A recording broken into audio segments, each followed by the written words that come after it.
Anyway, so what we're going to do, everybody is muted at this point, and so if you have any questions as we go through, please type them either in the chat window or the Q&A window.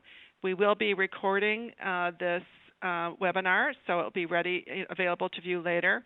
And for those of you who feel like you need to write things down madly, our slides this time really won't capture what Ron has to say because we don't know yet what Ron has to say. But we are really looking forward to that. So without further ado, let's get started. Ron Kraft has been superintendent at the Hale Area School District for a couple of years now and previously served as superintendent of the Harbor Beach Community Schools. Both districts are in beautiful rural Michigan, which means that Ron and his family reportedly start the day with farm chores. When it comes to education and running a district, it's all about the kids and giving them the best education that can be provided for them. But what the best education is, it's a subject that not everyone may answer in the same way. And, of course, it's in a state of flux with Common Core standards, the emphasis on 21st century skills, the introduction of new technology, and what we now know about the brain and how it learns. So these are some of the topics we plan to explore with Ron this afternoon. Welcome, Ron. We're so delighted to have you here. Thank you very much. It's absolutely my honor and pleasure to be with you today. Great. So you took Harbor Beach from, let's talk a little bit about just sort of the big picture. You took Harbor Beach from a non-recognized district to a very high, I think it's the fourth highest performing district in the state of Michigan. How did that happen? The biggest part of that dealt with the mindset that all students can and will learn, and the commitment to look at what others were doing that were outperforming us, and then to look on the horizon in the information age and see what research was there and what programs aligned with that research that would put our students in a position for them to use the gifts and talents that they had instead of the industrial age model, which tried to take students and jam them all into the same pigeonhole. Sounds like something everybody should be focused on. What did you find in particular when you did that scan of the horizon? You know, we looked at a lot of things, and it was a process that took us, we're well into our 10th or 12th year at doing this, and so, you know, we looked at the 90-90-90 research that Pat Davenport produced, and we've looked at Marzano's and Reeves and Wiggins and Stiggins and you know, the list would go on, and we looked long and hard and became committed to cultural work, and it wasn't until, 4 or 5 years ago that our speech and language pathologist came to us, who was absolutely committed in this process as a team member. Although he didn't work for our organization, he worked for our intermediate school district, but he was placed in our district for 10 or 12 years, came to us and said, I've been doing some research online, and here's a program that I believe would be absolutely beneficial to the commitment that we have. And that's when the discussion started with BrainWare Safari. We actually piloted it with a cross-section of 20 students in our district at that time. Part of those general ed students, part of those special ed students, starting in grades 3 through 12. We had 20 kids, and the results were very impressive. Great. To the point that we made. Go ahead. No, I'm going to say we'll come back and look at the specific results. But I thought that you had been sort of aware of neuroscience, and certainly if you're talking about Marzano and others, so that there was some thinking already about the brain and learning and neuroscience. And when you first when did you really first become interested? Was it before you encountered BrainWare? You know, the issue always for the practitioner is how do you take the research and what's legitimate and what's a scam, and how do you sort through products that are legitimate in the time that you have. And so absolutely we're absolutely aware of it, but you have to remember 10 years ago, some of Marzano's work and Reeves' work and Davenport's work was not as finely tuned as it is today. It was still relatively rough at that point in time. And so the process from a practitioner's standpoint of within the limited times and resources that you have, how do you find what's legit and what's not legit, and what will be beneficial within the realm and scope that you have within a 180-day period, 6.5 hours a day, the same controversy that every practitioner has in this arena. Yeah, that's always a huge challenge. And what was it about when your speech and language pathologist, who I believe his name is Mr. Bomer, came to you and talked to you about BrainWare? What was it about this particular approach that really captured your? I mean, as you said, it takes a lot to make that commitment to give up that time to. Well, the two things were we're in the information age, and whether we agree with it or not, we need to find formats to deliver services that are more game-oriented and entertaining than we did 30 years ago when I started in this business. And so that component was one portion of it, excuse me. The second part of it, really from my perspective as a former special ed teacher, was where are we with the whole pattern deal? How does our brain see patterns? How does our brain deal with patterns? And how can we help students recognize, deal with, and utilize patterns? Because that's so much of what ELA and math is the dealing with patterns. And so how could we get a product that would help us with that, and how could we get a product that was entertaining to our students, both big components. Could you talk a little bit more about patterns and ELA and math, how, I've heard you describe this before, and it sure. gives some examples or something. That'd be great. Surely is probably an area, Betsy, that a practitioner, as myself, may look at this differently than a researcher. But from our perspective, when we start to look at, let's start with math. When we start to look at addition, and in the industrial age, the format to that was to take that grid with 0 in the top left-hand corner, 1, 2, 3, 4, 5, 6, and on down the left-hand side and the right-hand side, and you bring those together. 1 plus 1 is 2. 2 plus 1 is 3. That's pattern. Some people can call it skip counting. They can call it whatever they want. It's a pattern. When you do multiplication, it's the same thing. When you do subtraction or division, it's the reverse of that. But it's still a pattern. And so when you're doing that with your very basic steps and formats in mathematics, it surely is a pattern.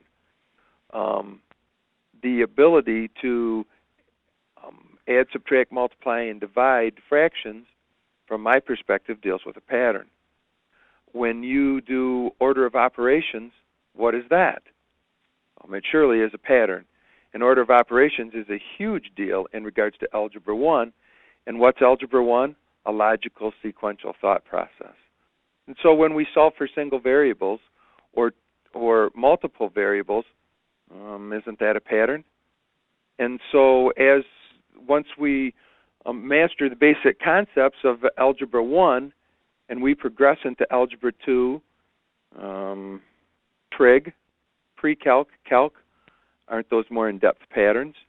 What about the formulas in science? Aren't those patterns?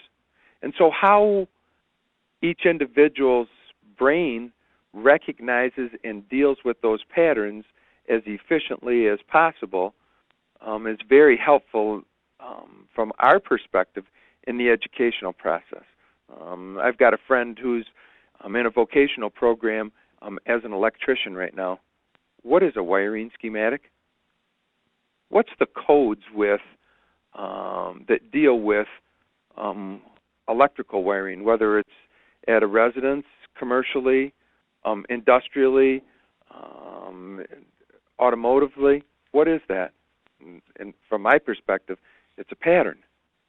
And so how our eyes see that, how our brain processes that, and then how we communicate, that's a huge deal. And so you say, okay, maybe I can buy that for mathematics. It surely doesn't revolve around English language arts. Really?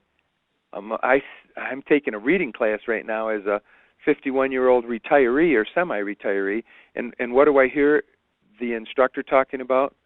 How our preschoolers or kindergartners see the shapes of letters, identify the letters, and put the letters together. Okay, so they put the letters together to make blends. And so where are we in regards to patterns with that to make words?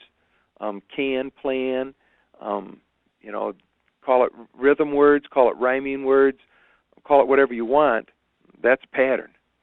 And so when you take those root words or base words and add prefixes and suffixes to those words, what do you have? You have patterns. And so the more effectively and efficiently we can deal with that, how we can identify our sight words, how we can deal with the patterns of the English language, I believe that impacts our fluency.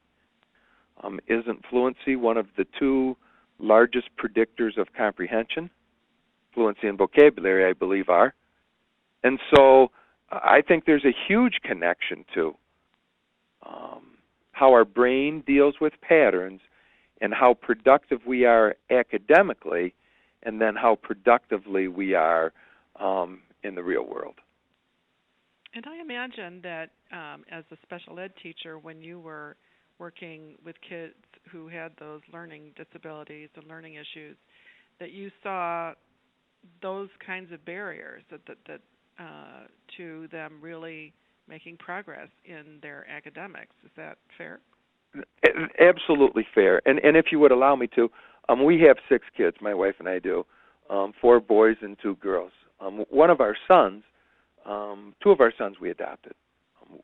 When it really began to hit home to me was when our oldest son, who came into our family at 10, they told us he was cognitively impaired.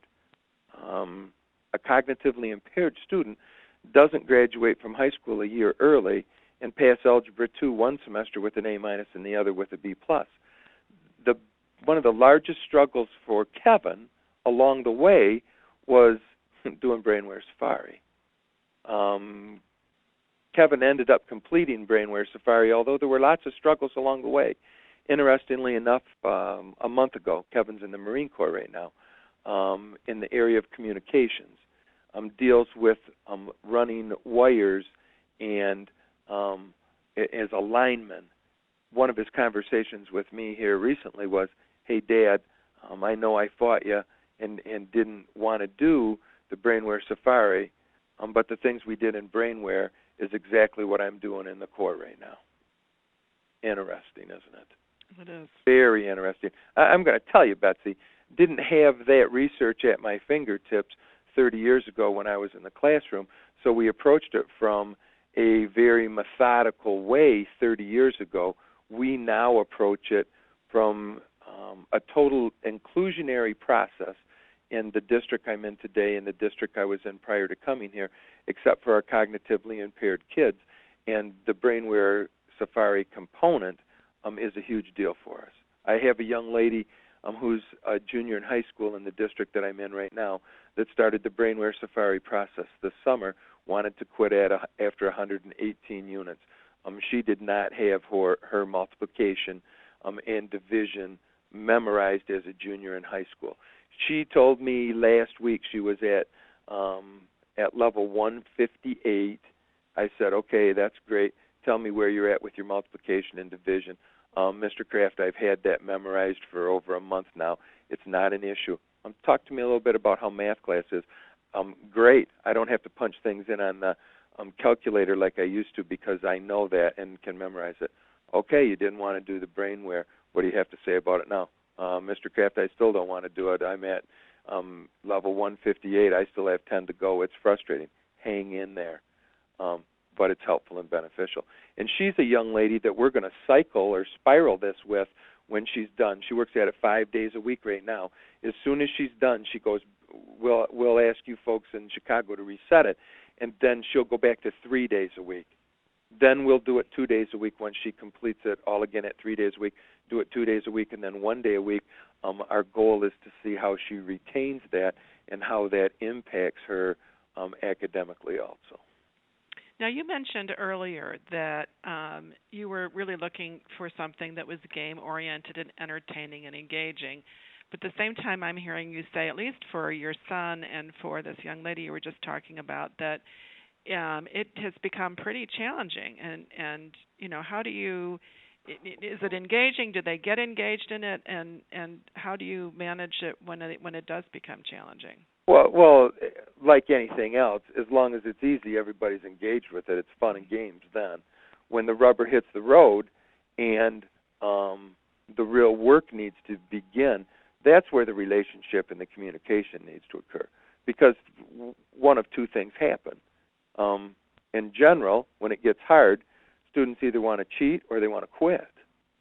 And so, you know, when we're having discussions with our students in regards to this, we're talking about their best effort. We're talking about their growth, them acquiring skills that will help them compete in a global economy. And so that's where the relationship that you can do this. You know, some of the training that you folks do online has been very helpful, because when we say to students, listen, you may have to do this 100 times or 140 times before you get it. But if I tell you how to do it, you're only cheating yourself. You know, that's that relationship part that's so big in this whole process. And once they begin to get over that next hump, that builds confidence within them. And so then they get the next hump after that. And what we typically see is, you know, once they get to that 155, 158, and it's different for every student, now it becomes personal for them. Now they know they can do it. They just may have to work harder than they've ever worked in their life to get it. But once they get to the point that they complete at 168, that's a pretty interesting deal. The next challenge for us will be, once they complete it, saying to them, now instead of 5 days a week, we want you to do it 3 days a week, because we want to see how much you have retained and how quickly you can move through this process now. And we don't have the answers to that in regards to what amount of time that'll take and what the results of that'll be. But we know as best practice that if you don't constantly bring concepts back to students, they're surely not going to retain it. So why would it be any different than the concepts being learned and the patterns being learned through BrainWare Safari? And we're real interested to see what the results of that will be. Yeah, well, we're excited about working with you on trying to extend. I mean, we do know that there's a lot that is retained simply because we've gotten some of these processes down to automaticity. So once they're there, they're there. But like everything that we know about the brain, it is also use it or lose it, and and we really don't know how far we can develop the students' brains and their minds. And I think one of the things that is so interesting to me, and maybe you want to comment a little bit more on this, is that you are talking with the students. I mean, when you talk about working on the relationship and the discussions you're having, it's central to that is their mind, that they are now understanding that what you're doing is developing their minds in different ways to make them more flexible, make them stronger and more efficient. And that's not what we've usually talked to students about in the past, I don't think. Is that right? You know, I would concur with that. In this business, relationships are everything. That's the bottom line. Kids don't care, neither do adults care how much you know unless they know how much you care. That's absolutely the truth. And let's face it, Betsy, with the students that we're discussing today, my own son and this young lady in the district that we're in today, and just as examples, those are students that in the industrial age would have been left behind. We talk about no child left behind in this business. Absolutely. If we truly are committed to the fact that all can and will learn, we have to do it differently. And so kids that would have been left behind now begin to see through their own hard work new information age formats and relationships, that they can do it and they have the skills to compete. They may just do it a little differently than people have done it in the past. And so, when we're having those discussions and having the discussions that they're not just competing with people in this county and in this state and this country, the market that they're going to compete in is a global market, and they need to have every advantage and opportunity they can if they want to have the lifestyle that they desire to have. And so, I think that's all hand in hand. That's all part of the information age, and that's all part of what we need to be committed to do in this profession. And if we're not, it doesn't make us bad people. We just may need to find a different profession to be in. Could you talk for a minute about, I want to talk about the results, but before that I thought you might comment a little bit on what was involved in terms of getting buy-in from the teachers and the administration or your board, or how was the decision made, and how did you get people familiar with this concept, which is of cognitive skills training, which is sort of different from the traditional focus on reading and math basics? Well, I don't really want to mislead anybody. I'm not so sure we've gotten buy-in from everybody, but that's all part of being a leader. In the district that I came from originally, where I started with this whole process, we took a half hour out of a board meeting, did a webinar, and had each board member choose a different game, I call them, that they wanted to do, and they spent a half hour on BrainWare Safari. Some things they cruised through, and some things they hit the wall and said, "Oh my God, you expect every kid to do this?" Yeah, absolutely. And so it started there. So that was pretty easy. The buy-in from certain staff members was pretty easy too. Those that were really open-minded and committed to achievement for all, whatever it takes. Not every staff member was there, nor will every staff member ever be there. And so some people began to look at it as, if we're doing this, how will this impact my job? Well, as a leader, you got to have those conversations, but you have to stay focused on the prize. And the prize is, we're in this business for student achievement. We're in this business for all kids to be able to be literate and numerate. We're not in this business to pacify the adults. And so as a leader, if you don't have the fiber to persevere through the shots that you're going to take during that process, once again, you may be a great human being, but you may be in the wrong profession. And so keeping your eye on the prize, staying focused on the commitment to serve all kids, and there will be support along the way. I found that in the district that I'm in today also. But at the same time, there are people, educators, parents, business people that want it to stay the same as it was 50 years ago, and we know that can't be the case. So I would, my recommendation for people that are saying, how do I bring this into my district? If you find a core, if you get your bosses on board, and they may have to experience that, if you have to do a cross-study of 20 or 30 or 50, and do pre-test and post-test and exit interviews with those kids, and look at data. Look at the achievement that was made with data. Betsy, you and I have talked about it before. We had a young lady in the district that I was in for 12 years that she was a 29 on the ACT. She couldn't get over the hump. And let's face it, the ACT test is really a big reading test. And so she wanted to be the valedictorian. She was sitting in the salutatorian slot. We had a formula in that district. And she came to me, she came to our high school English teacher and said, I don't care what I have to do, but this is really important to me. Do you have any suggestions?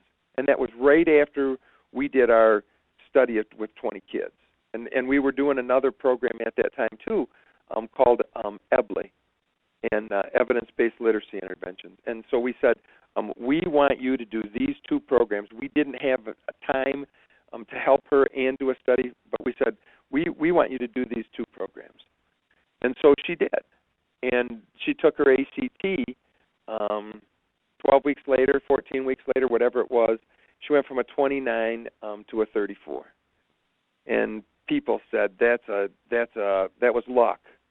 And so I said to her, I will pay out of my own pocket to have you take that ACT test the next time, one more time, and let's see if it was luck.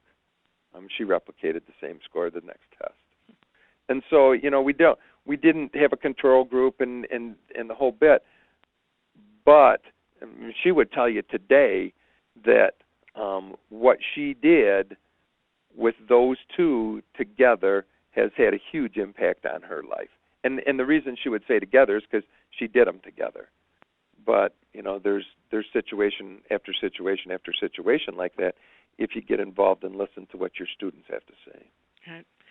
So I'm glad you mentioned data. I think we have a slide that everybody is going to see who is on, and I will describe it a little bit, Ron, and then you can sort of continue on. You did two pilots. The first one was 10 students, and the range was ages 7 to 16. So that's a pretty broad range of, all the way from elementary up through high school. And the testing that was done, which you guys did, was the Woodcock-Johnson, the pre and the post test, and the same test that had been done in the original published research that you all had looked at. And my understanding is that the students did the program after school 4 times a week for 45 minutes for about 10 or 12 weeks. And then what we're going to see on the next slide is the results. So what we're seeing here is the age on the y-axis. And so, for example, you can have a student who is 8 years old, and they might have the intellectual ability of a 6-year-old or a 10-year-old or an 8-year-old, and that's what the Woodcock-Johnson measures, basically. So what we're seeing is the actual ages of the students, and then for each student, and there are 10 of them across the bottom here, you see the results of the pre-test and the post-test. And you can see that all of them improved, and that's not what you would typically get if you were giving an intellectual age or an intelligence kind of a test just a few weeks apart. You'd expect some to go up and some to go down. And in fact, this group improved an average of 3 years, 1 month over the 3 months between the tests. So quite a dramatic improvement. Without question. And so when we as educators are looking for pieces to the puzzle, when we're looking at, and we step back and look at what literacy is and what numeracy is, and I don't want to oversimplify things, but at the same time in this business, sometimes we become more complex than what we need to.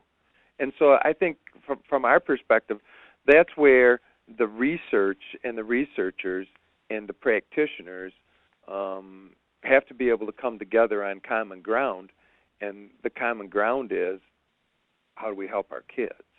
And so if somebody has a better format than what we used, a better product than what we used, that helps attain that type of results, which Betsy, is not uncommon. Our stuff is not uncommon. No, that's the kinds of results. I think those kinds of improvements are uncommon unless you're using BrainWare, but we see them commonly with schools that have implemented BrainWare. And that's my point. My point is, with the people that you're dealing with and the schools that you're dealing with, that is not uncommon results. That is not common results in the traditional school, absolutely. But it is not. We've discussed this before, Betsy. This is what we were able to attain in the beach is not uncommon to what you've been able to produce with the utilization of that product across this country. And so if there are other products and programs out there that can do that, for heaven's sakes, let's get it into our professionals' hands too so that it can be used. But the results of what's on that slide is not uncommon with the utilization of BrainWare in other institutions across this country. Right. Now, we've also talked about and heard that in your previous district there was some the level of performance of the students academically really increased. You had, as I understand it, many fewer students in special ed after you implemented the program from 3rd grade through 12th grade. So you piloted for a couple of years, and then you rolled it out, and then it seems like there was, and maybe in combination, of course, with other things you were doing in the district, but it seems like that was really when you started to see some pretty major impacts on student achievement and classification in special ed and things like that. I talked earlier in our discussion today about Algebra 1 and it being a pattern. The last 2 years we were in the beach, every student passed Algebra 2, including those students that were in special ed that their IEP called for an inclusionary approach, and those students that were decertified along the way. At one time, we were about 18% of our students in special education, and by the time we were done, and we were doing some things in combination. It wasn't a one-shot deal, but the BrainWare was a huge part of that. We were less than 5%.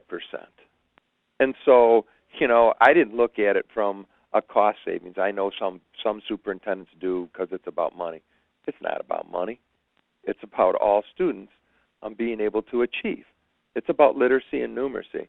And so I would say, who else is doing that? If somebody's doing it better, let's share it, because that's how we can all learn and get better. But when I'm talking about kids being able to deal with patterns, being able to deal with the pattern of dealing with a graphing calculator. You're going to deal with a graphing calculator with Algebra 2. Isn't dealing with a graphing calculator a pattern, and a pattern of how you punch stuff in and what you punch in? I mean, come on, where in a public school, not a private school that can sort and select and say, I'm not going to take this kid. I'm saying in a public school, a rural public school in the Midwest, who else had every student pass Algebra 2?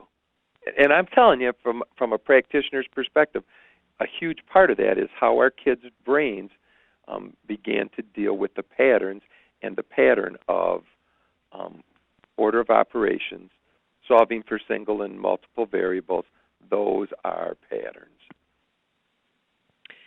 It also causes me to think that there's so much attention now that's being paid to teacher proficiency, accountability, evaluating teachers. I mean, it comes in lots of different, whatever you want to call it, as you say. How do you perceive the relationship between students' capacity to learn, that is, to see patterns and the other skills that BrainWare develops, and teacher proficiency? Well, the better and more open-minded the skill sets of our adults are, the better opportunities our kids are going to have. And so the only way that the skill sets of our adults increase is through professional development. And so the willingness and openness to be a lifetime learner, the willingness to say, I don't know about this and I don't get this, but I'm very interested in learning, and can you help me? The answers to the puzzle will come from the kids, not from the adults. The kids will tell us what works and what doesn't work, and why it works and why it doesn't work, if we have a relationship with them and we ask questions and keep our mouths closed and listen to what they have to say. But if we spend the majority of our time telling kids what they should do, how they should do it, when we haven't been successful with it, or we haven't consistently produced outstanding achievement over time, we're just kidding ourselves. But if we'll listen to what our kids have to say and what works, just because a student says, I didn't like this, it was hard, it was difficult, when they're telling us it's hard, it's difficult, they're using adjectives that aren't really appropriate at times. What they're telling us is, in all reality, is it's working, it's difficult, and then we need to persevere and hang in there with it, continue with our kids, but also continue with our staff and their skill sets. Great. So you've talked about the fact that you're continuing to use BrainWare Safari in the new district to Hale. Are there things that you're doing differently? Are there things that you learned from listening to the students and from your experience prior to this? And what are you doing that might be a little bit different this time? Well, the difference right now, and this is my second year here. This is our second year. We've got a team that's here right now. And this was a deficit elimination district that was bankrupt and had unacceptable test scores. And so we started with a small group a year ago for some buy-in, did it with our board, kind of similar to the approach we used in the beach. We are just finishing our state-required MEP tests in our grades 3 through 8. And so then we'll pre-test. I mean, we used it a little bit during summer school this summer to get people excited and a taste of it, and it went very well this summer. And so we'll test here within the next couple weeks once the state-required testing is done. And then we'll start into it in grades 3 through 8, 45 minutes a day, 5 days a week. It's going to be a little bit different in our high school because the high school schedule is different. And so what we will do is we'll start that the second semester with every student having that as an elective credit. And so we'll do it a little bit differently because that K-8's a little different than that high school level. But it's the same thing. We've had, I believe, a big enough cross-section of our students that our leaders do it that are doing it now so that when their peers start to mumble and grumble, we can say to them, listen, you don't have to listen to us as the adults. How about if you talk to this student, or this student? Don't ask them if they liked it or not. Ask them if they believe it was beneficial. And so some of that peer mentoring, peer coaching, peer leadership, we're doing a little bit more of that right now than we did in the beach. But remember, in the beach, we were there together as a team for 13 years. That's kind of unheard of in this business. We've just been here a little shorter time, so we've tried to get some of our leaders to do this, buy into it, be excited about it, so that they can help us with the process. So you sort of touched on this a little bit earlier, but it was more about how you introduced it to another district. But if another district came to you and they were considering using BrainWare Safari, what would you say to them? How would you tell them to think about it? Well, I would say here's our results, but more importantly, let's have some conversation with kids. And I would say, does the leadership of this institution have what it takes to persevere when people begin to grumble, people begin to complain? And if you do, look at the data yourself, listen to what the students had to say, and then you folks have been very helpful in helping us plan things, or touch base with our staff or touch base with the staff in the beach that did it, and go from there. You mentioned his name earlier. Curtis Bomer has been phenomenal. It was phenomenal with us in the beach, and we've bounced stuff off him, up here in Hale. Even though he's not with us, he's 140 miles away. The information age will allow you to do some of that stuff, and he's been very helpful in the process.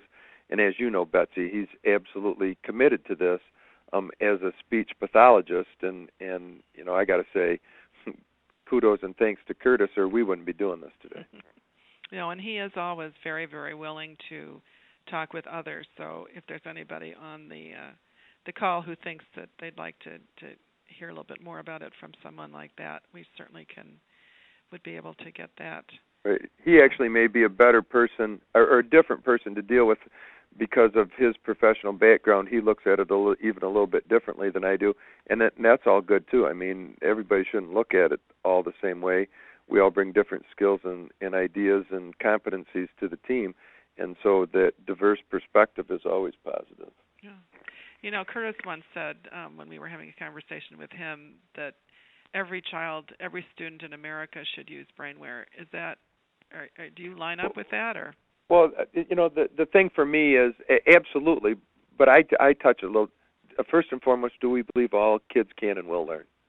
And if we say that, if we give lip service to that and mouth service to that, then what are we going to do differently than we did in the industrial age, where only 65 to 70% of our kids attained?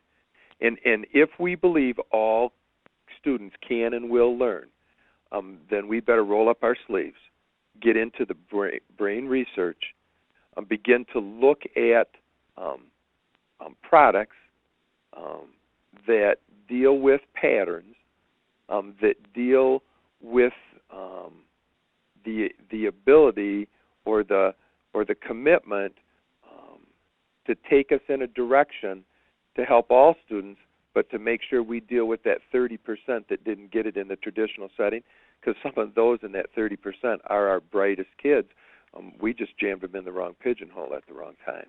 And so do I believe that every student should do BrainWare Safari? Absolutely. There's no question about it. But I come from just a little different approach than Curtis does. Yeah, it's interesting to hear about it from sort of both sides, and both obviously from the perspective of having students that you know can achieve, but being frustrated when they aren't able to get it the way that the traditional model has presented it to them.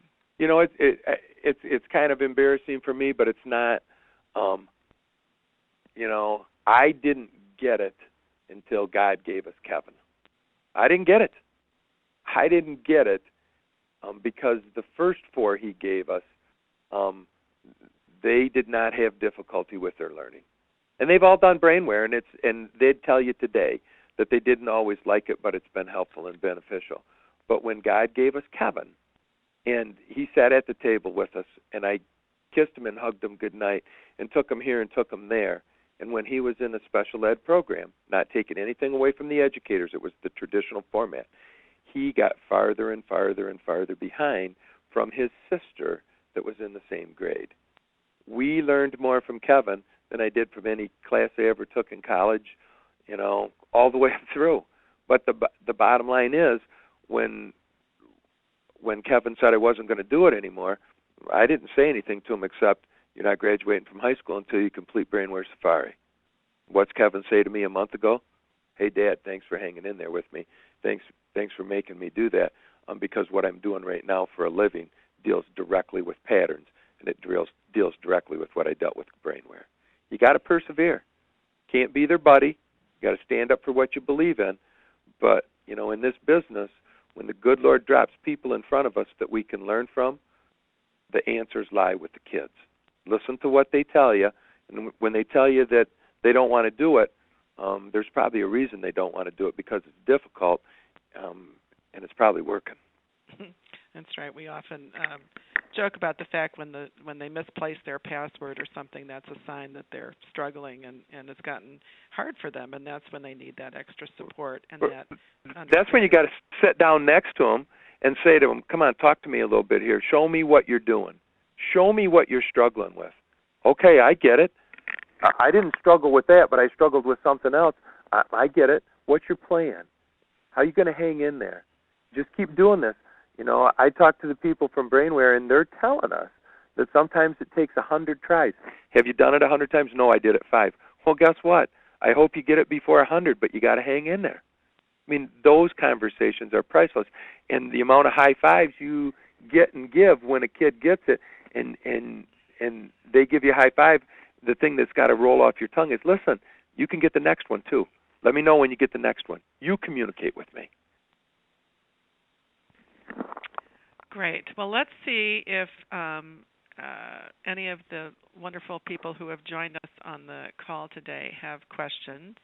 Again, if you have questions that you'd like to ask Kraft, you can type it into the chat window or in the Q&A section. And Sarah, I'm going to ask you to see if we have any questions yet at this point. It looks like we have, can Mr. Kraft comment on the relative position of his school district's standing as compared to other school districts pre- and post-implementation of BrainWare in Harbor Beach? Can you repeat that question again? Sure. Can Mr. Kraft comment on the relative position of his school district's standing as compared to the other school districts pre- and post-implementation of BrainWare at Harbor Beach?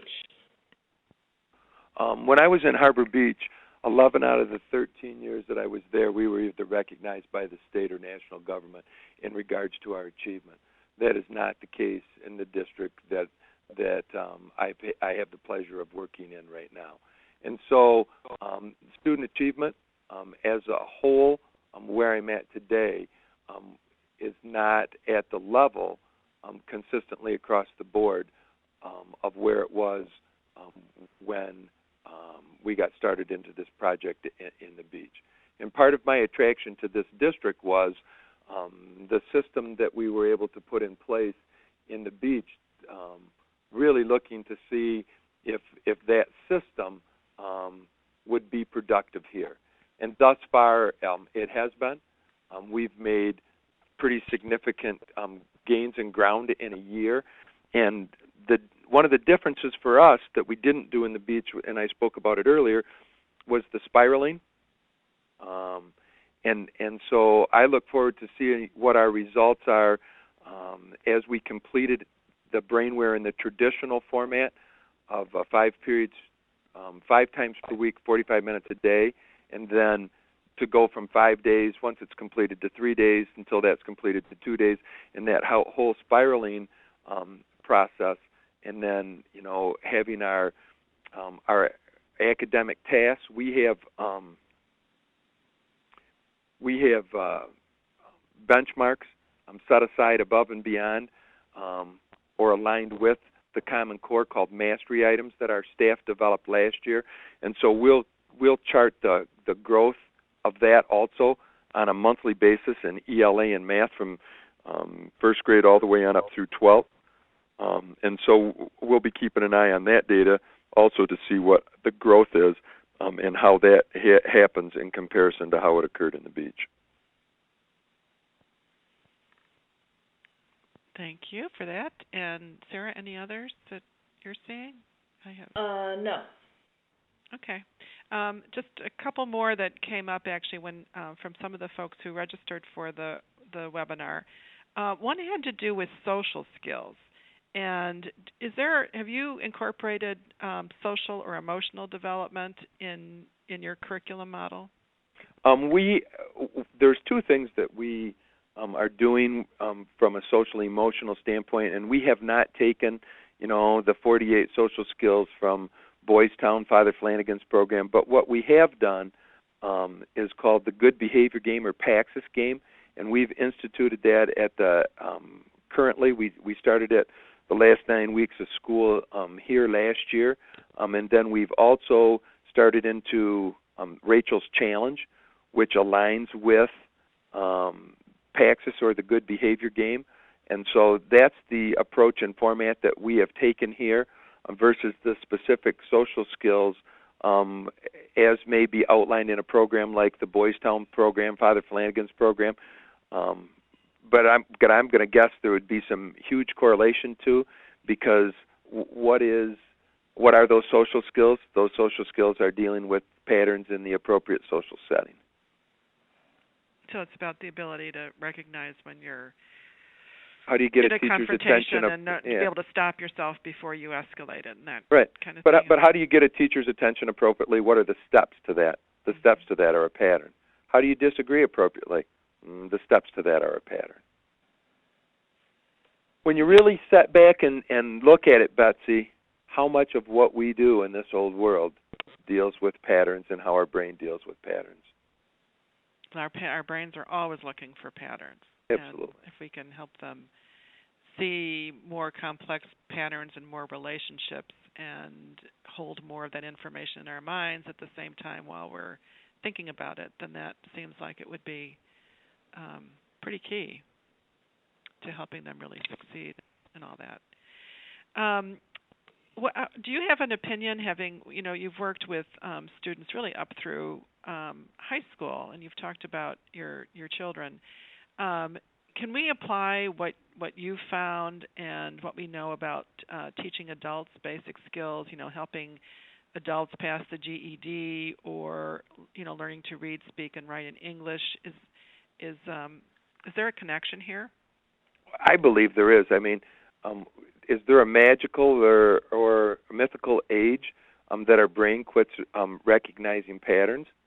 I'd like to see the research on that. I mean, there's some research that I've read recently, that would be contradictory to what was thought for an extended period of time, that our IQ cannot increase after a certain age.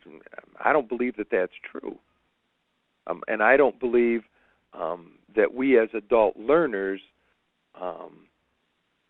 stop learning unless we decide we're going to stop learning.